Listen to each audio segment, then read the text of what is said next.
Bienvenidos a la sesión número 5 del curso de Metafísica.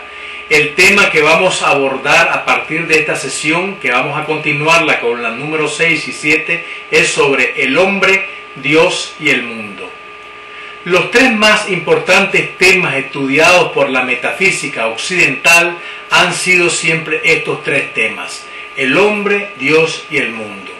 Vamos a abordar en esta sesión el tema del hombre.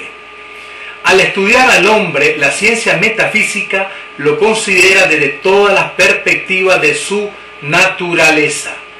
El hombre es un ser complejo y como tal debe ser abordado desde diferentes ciencias, a saber, la psicología, la biología, la ética, la filosofía, la teología, la sociología, la política, la historia y un gran etcétera. Vamos a hacer una radiografía del hombre desde dos perspectivas, una teológica y una filosófica, que corresponden más a la visión metafísica. Una clasificación del hombre desde el punto de vista de la teología podría ser la siguiente. El hombre está constituido, según la teología tradicional o ortodoxa, en tres grandes realidades: espíritu, alma y cuerpo.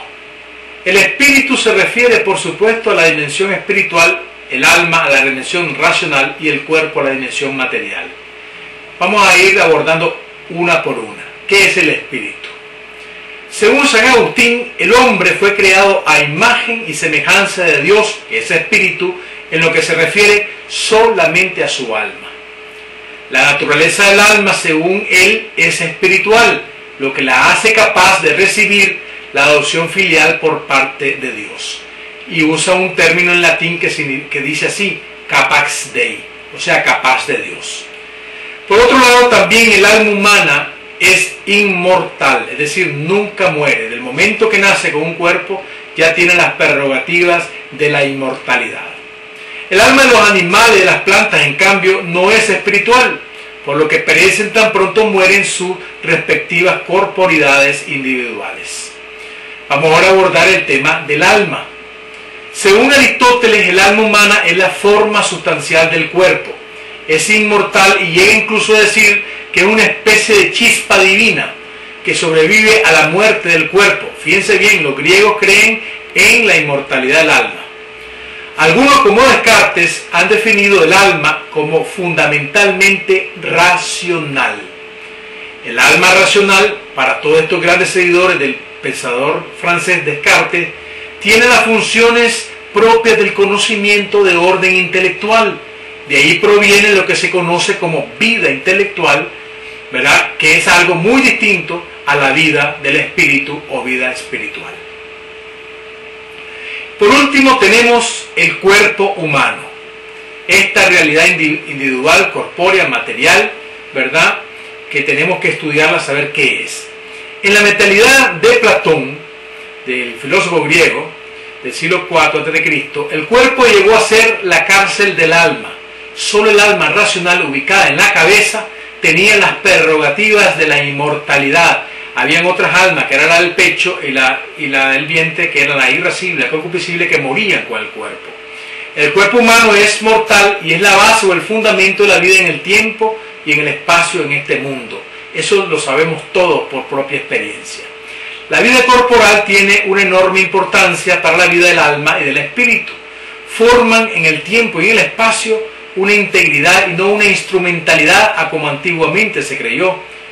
¿Qué queremos decir con esto? Que el hombre es corporidad, alma y espíritu. El hombre, según la filosofía, vamos a abordarlo ahora. La antropología filosófica suele considerar el hombre desde varias perspectivas. Vamos a decir, por ejemplo, algunas definiciones de grandes filósofos, como Pascal. El hombre, decía Pascal, es una caña pensante. Tomás de Aquino: el hombre es mitad animal y mitad ángel. Platón: el hombre es un alma encerrada en una cárcel llamada cuerpo. Como ustedes pueden bien observar, aquí tenemos tres visiones totalmente diferentes del hombre. Una más racional, otra más álmica, podemos llamarlo así, y otra más entre el espíritu y la materia. Pues bien, vamos a abordar ahora las facultades del hombre. Esto es bien importante desde el punto de vista filosófico. Las facultades del hombre son principalmente 4. La inteligencia, la voluntad, la memoria y lo que se conoce como la sensibilidad. Las 3 primeras pertenecen al alma, la última al cuerpo. O sea, la inteligencia, la voluntad y la memoria son propios de las facultades del alma. En cambio las otras, la sensibilidad pertenece a la corporidad. Vamos a abordar ahora lo que es la inteligencia. El concepto de inteligencia viene del latín inte legere, que significa leer dentro. De modo que ser inteligente implica tener la capacidad de conocer las cosas desde su interioridad y no desde su superficialidad, a como la mayoría de las personas lo hacen. La inteligencia es considerada la facultad más noble del hombre. Tiene la misión de conocer y de iluminar a la voluntad antes de la toma de las decisiones en la vida. Esto desde el punto de vista, por supuesto, práctico. La inteligencia puede también quedarse en un plano teórico especulativo, no solo de la dimensión práctica para tomar decisiones. Un ejemplo que podemos dar, según Aristóteles, la felicidad humana consiste más en la vida teorética o especulativa que en la práctica.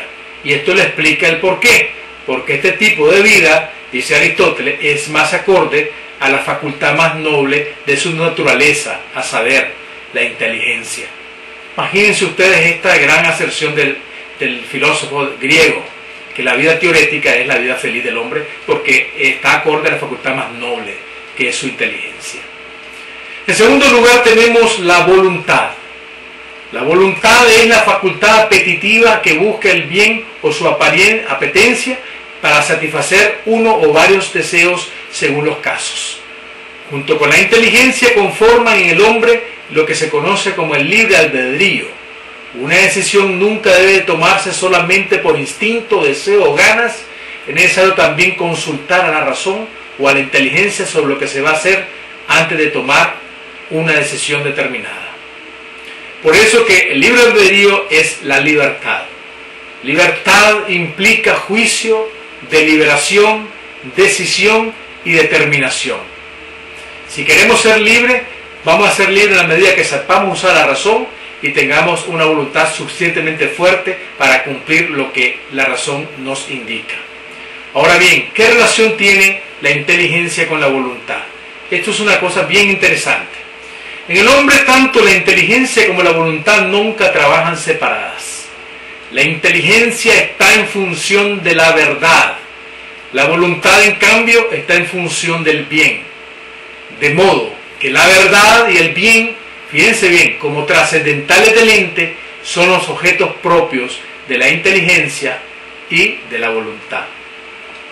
El conocimiento, por lo tanto, de la verdad que se logra por medio de la adquisición de la ciencia, fortalece a la voluntad para la práctica del bien. Miren qué interesante esto. La práctica del bien, por otro lado, ayuda a la adquisición de la ciencia. San Agustín decía que el mejor fundamento para la ciencia o para su adquisición eran las buenas costumbres.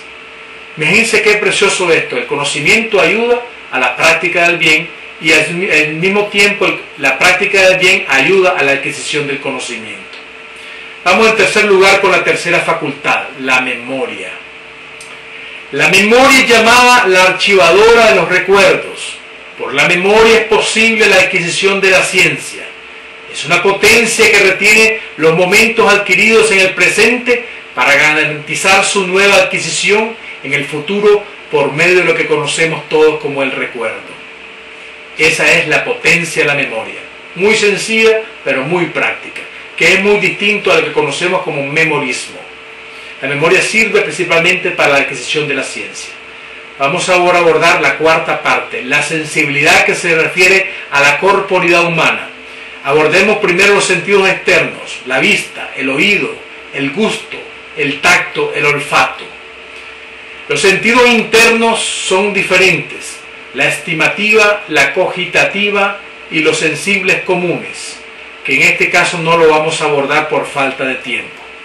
Pero déjenme hablarles un poco sobre los sentidos externos y su jerarquía.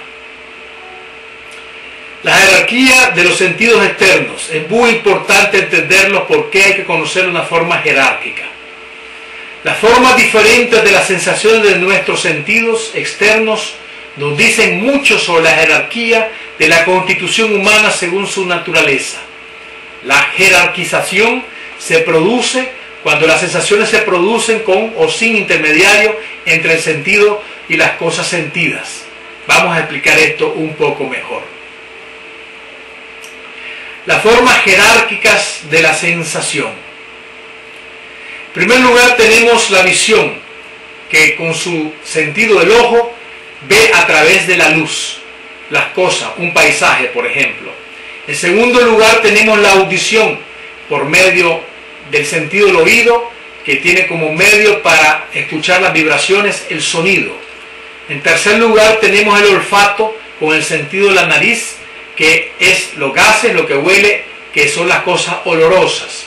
En cuarto lugar el gusto, que usa la lengua, que utiliza la saliva para degustar los alimentos. Y por último el tacto, que tiene que tener contacto directo con las cosas para captar y sentir. ¿Qué significa esto? Aquí hay una jerarquización. Los ojos necesitan la visión, que es algo más inmaterial. Después el oído, los sonidos, que es menos inmaterial.